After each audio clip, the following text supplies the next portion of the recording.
Hey, let's paint some bubbles using paint and bubbles.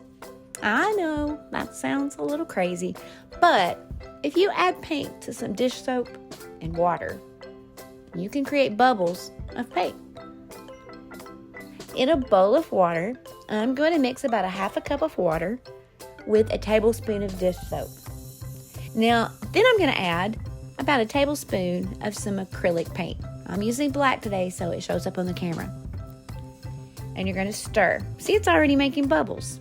You can always add more dish soap to your water if it's not creating enough bubbles.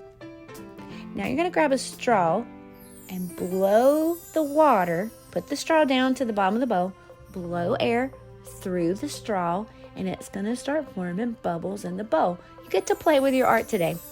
Now here's the thing. For this to be painting with bubbles, we got to get that bubble, that cloud of bubbles, onto our paper. And I'm using some mixed media paper. And there's several ways you can do this. I like to capture the bubbles with a scrap piece of paper. And then I'm going to pick up those bubbles and drop them onto my mixed media paper and put them where I want them. And this gives me a little bit more control, and it allows the bubbles to dry on their own. And that's going to allow the paint to keep its shape inside that bubble for a little bit longer, soak onto the paper, and make bubbles on your paper that are more defined, so you can see the bubble shapes better. Even your scrap paper that you transfer the bubbles with, it looks cool too. Now let me show you a close-up of these paint bubbles. Isn't that pretty? So you can see the bubble is clear, kind of iridescent and sparkly, even though it's paint. But the paint is heavier. It's settling down with the water onto the paper, and it's retaining the bottom of the bubble shape. Do you see that?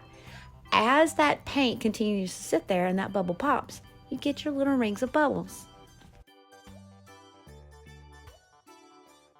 Once this is dry overnight, you're left with the little bubble shapes. And that's pretty cool, isn't it?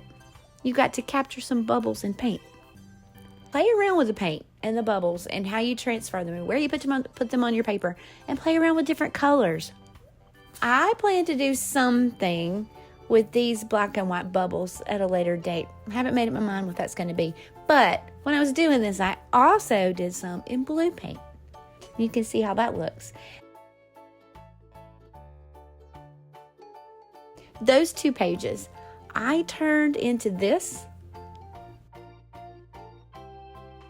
and this. And you can learn how to do this too in our Bible Art membership. We hope this art lesson reminds you that you're like a bubble. We're all like bubbles. We're different from one another and unique, but beautiful when we reflect God's light. Now go make some art today. Make some bubbles. And most importantly, forget not the Lord.